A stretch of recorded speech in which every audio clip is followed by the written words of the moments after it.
रमज़ानुल मुबारक, रमज़ानुल मुबारक, रमज़ानुल मुबारक, रमज़ानुल मुबारक। है 400 चराग़ां आया है माह रमज़ान, है 400 चराग़ां। बिल्लाहि मिनश शैतानिर रजीम, बिस्मिल्लाहिर रहमानिर रहीम। क़ाल लहू मूसा हल अत्तबिउका अला अन तुअल्लिमनी मिम्मा उल्लिमता रुश्दा। क़ाल इन्नका लन तस्ततीअ मइय सब्रा व कैफ़ तस्बिरु अला मा लम तुहित बिही ख़ुबरा।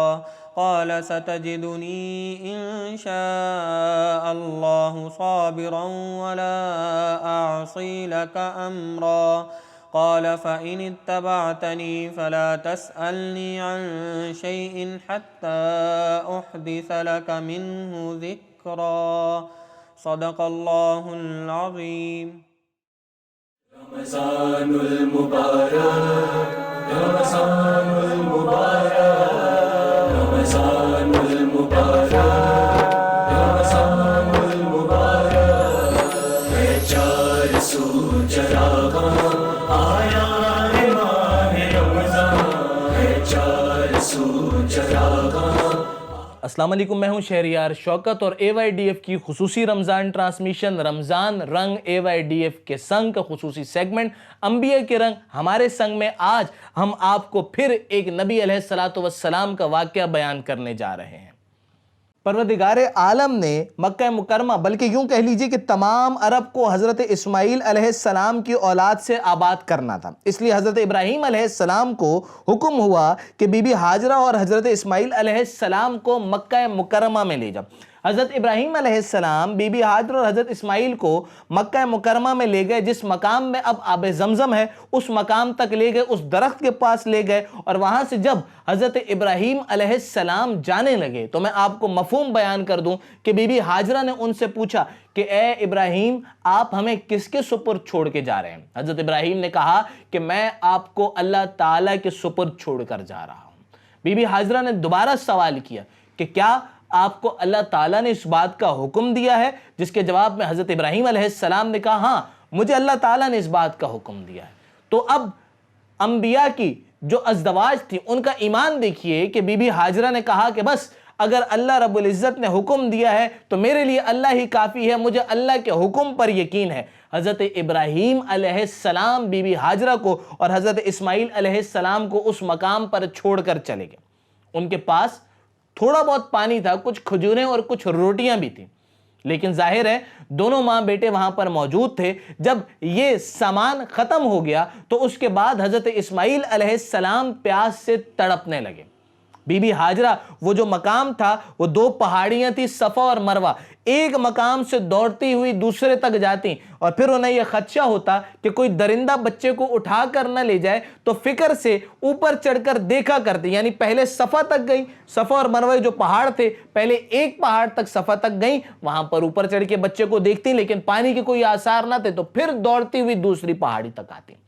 ये काम उन्होंने मुसलसल 7 मरतबा किया और यही वो बात थी, यही वो याद थी कि जिसके तहत अब हुज्जाज कराम जो हैं, जो हज करने वाले हैं, वो भी सफ़ा और मरवा के दरमियान 7 बार दौड़ते हैं। तो बीबी हाजरा जब पानी की तलाश में कभी इधर कभी उधर दौड़ती चली गई, लेकिन उस मकाम पर पानी का कोई आसार ना था। लेकिन रब पर यकीन तो था कि रब के सुपुर्द हज़रत इब्राहीम अलैहिस्सलाम करके गए हैं तो रब हमें तनहा तो नहीं छोड़ेगा। जब रब ने पैदा किया है और नबी को हुक्म दिया है तो यकीनी तौर पर रब ने हमारे लिए कोई इंतज़ाम किया होगा, रब ने हमारे लिए यहाँ पर कुछ ना कुछ रखा होगा। ये ईमान था बीबी हाजरा का और इस ईमान के तहत वो कभी एक तरफ कभी दूसरी तरफ दौड़ती और पानी को तलाश करती। और ये वो लम्हा था कि जब हज़रत इस्माईल अलैहिस्सलाम उस मकाम पर मौजूद थे।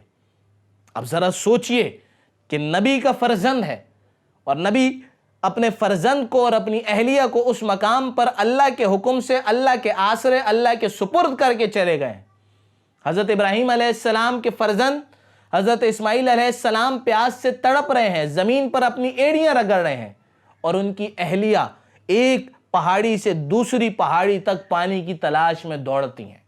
आज जरा सी मुसीबत आ जाए, जरा सी मुश्किल आ जाए तो हमारे, अल्लाह माफ फरमा दे, हमारे मुंह से ऐसे ऐसे कलमात निकलने लगते हैं कि डर होता है, खौफ होता है कि कहीं हम पर कुफर ना लग जाए, कहीं हम कुफर के मुर्तकिब ना हो जाएं। लेकिन नबी की बीवी और नबी के बेटे का आप अमल देखिए कि अल्लाह पर ईमान है कि अल्लाह का हुक्म है, अल्लाह ने यहां पर छोड़ा है, अल्लाह के सुपुर्द है, तो यकीनी तौर पर कोई ना कोई इंतजाम होगा। बीबी हाजरा की ये तलाश जारी थी। वो उस मकाम पर आती हैं कि जहां पर अब जमजम है, वहां पर हजरत जिब्राइल अलैहिस्सलाम को पाती हैं। अब इम्तिहान है, लेकिन देखिए कि वो इस इम्तिहान को कैसे उबूर करते हैं कि जिब्राइल अमीन भी सवाल करते हैं, आप कौन हैं? जवाब देती हैं कि मैं इब्राहीम के, मैं हजरत इब्राहीम के, मैं अल्लाह के नबी इब्राहीम के बेटे इस्माइल की अम्मा हूं, मैं हाजिरा हूं। जिब्राइल अमीन दूसरा सवाल करते हैं, यहां किसके सुपुर्द आपको छोड़कर गई हैं? हजरत इब्राहीम किसके सुपुर्द आपको छोड़ के गए हैं? किसके आसरे पर आप और हजरत इस्माइल यहां पर मौजूद हैं? तो बीबी हाजरा का ईमान देखिए कि इस मुश्किल सूरत हाल में कि जब बच्चा प्यास से तड़प रहा है, बच्चा उस मकाम पर एड़ियां रगड़ रहा है, शौहर दूर है, लेकिन जवाब क्या है कि अल्लाह रब्बुल इज्जत के आसरे, अल्लाह रब्बुल इज्जत के सुपुर्द मुझे छोड़ कर गया। और यही ईमान था कि फिर जिब्राइल अमीन ने वो मकाम कि जहां पर हजरत इस्माइल अपने एड़ियां रगड़ रहे थे, जहां पर अब पानी था, वहां पर वो अपनी एड़ी रगड़ते हैं और वहां से जमजम का चश्मा फूट पड़ता है और हजरत इस्माइल और बीबी हाजरा जिन्हें अल्लाह के सुपुर्द किया था, अल्लाह रब्बुल इज्जत ने उनके लिए उसी मकाम पर, उसी वीराने में पानी के इंतजाम कर दिया। एक ऐसा पानी जो आज तक वहां से जारी है। कोई साइंस, कोई तहकीक नहीं ढूंढ सकी कि यह पानी कहां से आ रहा है, कब तक आएगा, कितना आएगा। जारी है और हमारा ईमान है कि ता क़यामत जारी रहेगा। आज का वाक़या आपने सुना। अल्लाह रब्बुल इज़्ज़त से दुआ है कि हमें समझने की और उस पर अमल करने की तौफीक अता फरमाए। अगली नशिस्त में फिर आपसे मुलाकात होगी। मुझे इजाज़त दीजिए। अल्लाह नेगेबान। रमज़ानुल मुबारक, रमज़ानुल मुबारक, रमज़ानुल मुबारक, रमज़ानुल मुबारक। है चार सू चरागां आया है माह रमज़ान, है चार सू चरागां।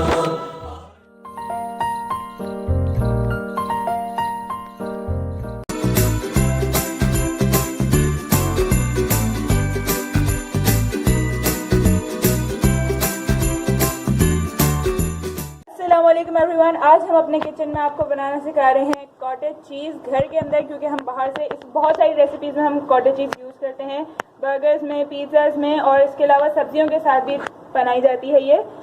लेकिन बाहर से मंगवाने में कंपैरेटिवली थोड़ी कॉस्टली पड़ती है as compare to cheddar cheese and mozzarella चीज़।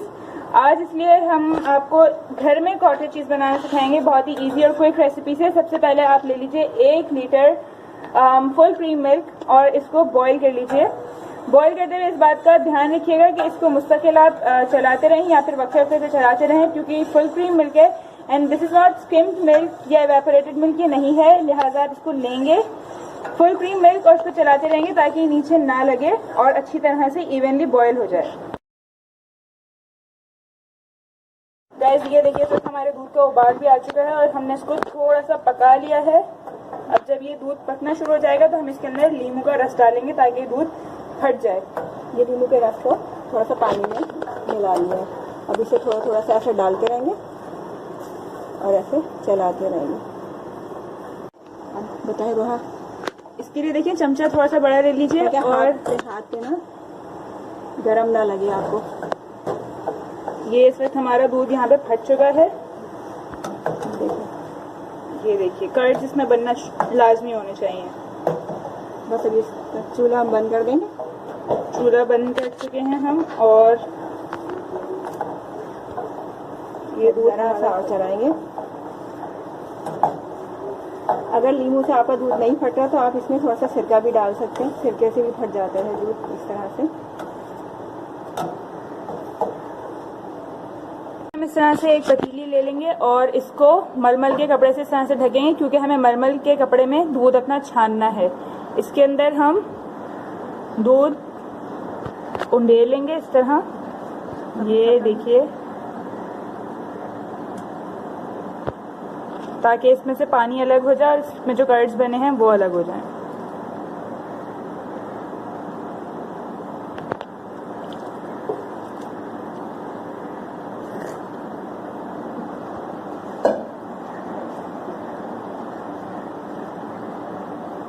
इसको अच्छी तरह से इस तरह से कर लीजिए कि मलमल के कपड़े में ज़रा भी पानी बाकी ना रहे। अब इसमें हम क्या करेंगे, इसमें ठंडा पानी डाल के, देखिए इसको ऐसे ठंडा पानी डालेंगे इसको,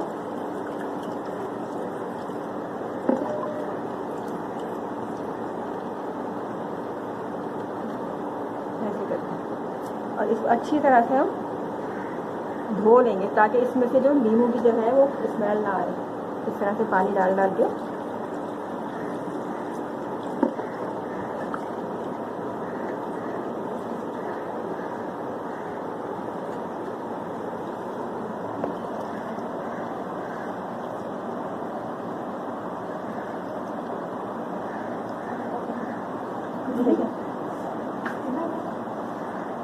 देखिए इसको इस तरह से जितना पानी इसका निकल सकता है ऐसे निकाल लेंगे इस तरह से। अब इसे एक दफ़ा और ऐसे ही धोएंगे।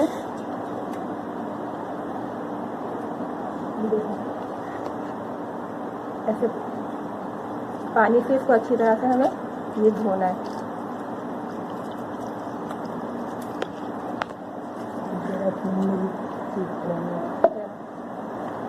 और इसको ऐसे दोबारा से फिर हम इससे ऐसे पानी निकालेंगे।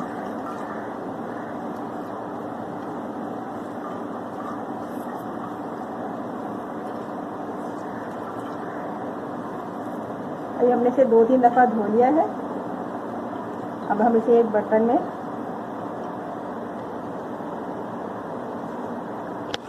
पानी इसका हमारी चीज़ का तकरीबन निकल चुका है। इसको हमने 2-3 दफ़ा धो लिया था और अच्छी तरह से निचोड़ लिया है। और अब हम इसको जमाने के लिए रखेंगे। जमाने का तरीका देखें, अभी बताएं। मज़ीद जो पानी है ये देखिए,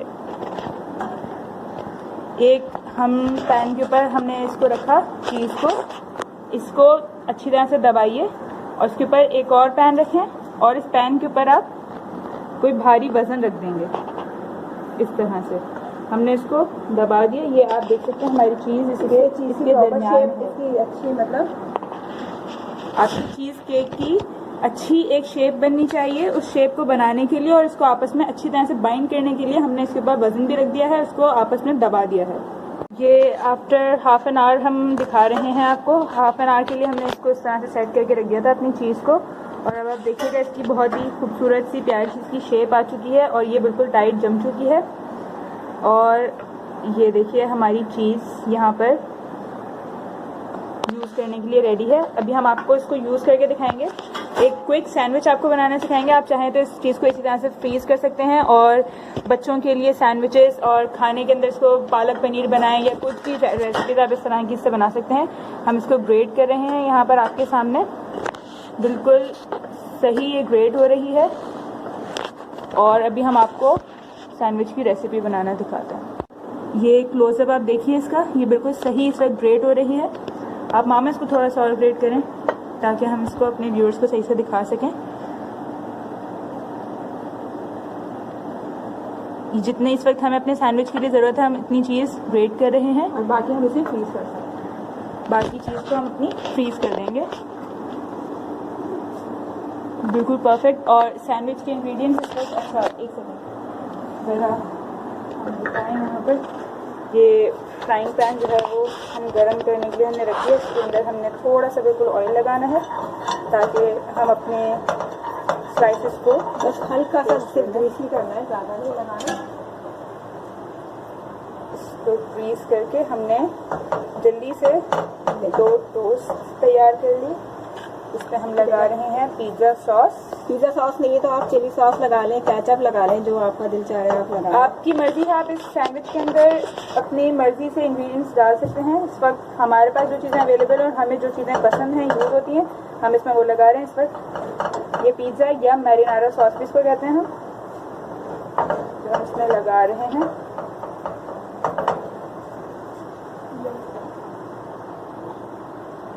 इसमें ये हमने कुछ श्रेडेड चिकन है,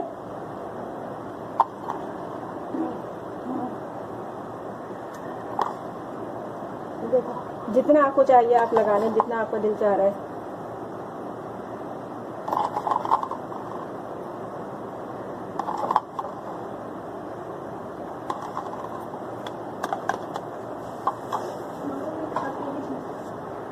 श्रेडेड चिकन को बनाते वक्त हमने इसमें नमक और काली मिर्च डाली थी। थोड़े से चिली फ्लेक्स हम इसके ऊपर स्प्रिंकल कर देंगे, थोड़े से, बिल्कुल ज़रा से ना, थोड़ा सा स्पाइसी लुक लाने के लिए। ये ऑलिव्स हैं, ऑलिव हम लगा देंगे इसमें। जो जो चीज़ें आपके पास घर में हैं, आप आराम से कुछ भी, आप वेजिटेबल्स चाहें आप वेजिटेबल इस पर रख लें, कुछ भी रख लें आप।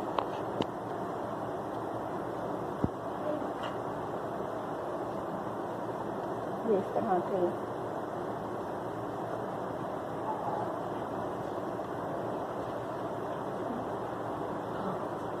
ये देखें। अभी जो हमने ये देखें, ये चीज़ जो अभी हमने तैयार की है वो हम इस पर इस तरह से स्प्रिंकल करेंगे। ये देखें,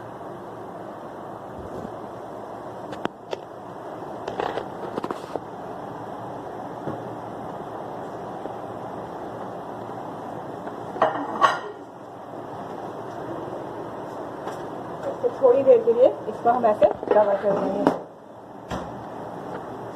ये कवर हो चुका है ताकि इसकी हीट के अंदर ये थोड़ा सा सही से पक जाए। यहाँ पर आप देखें हमने 5 मिनट के लिए तो इनको ढक के रखा था और चूल्हा अब हम यहाँ पे बंद कर चुके हैं।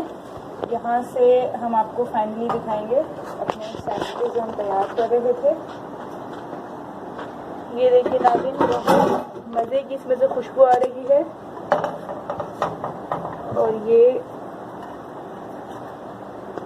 हमारे सैंडविचेस यहाँ पे सर्व करेंगे हम। और तो ये देखिए,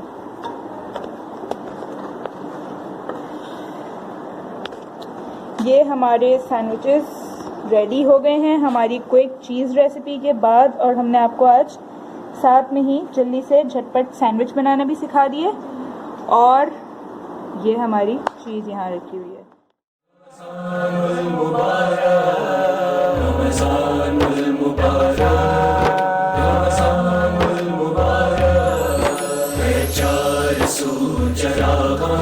आया रे माह रमज़ान है, 4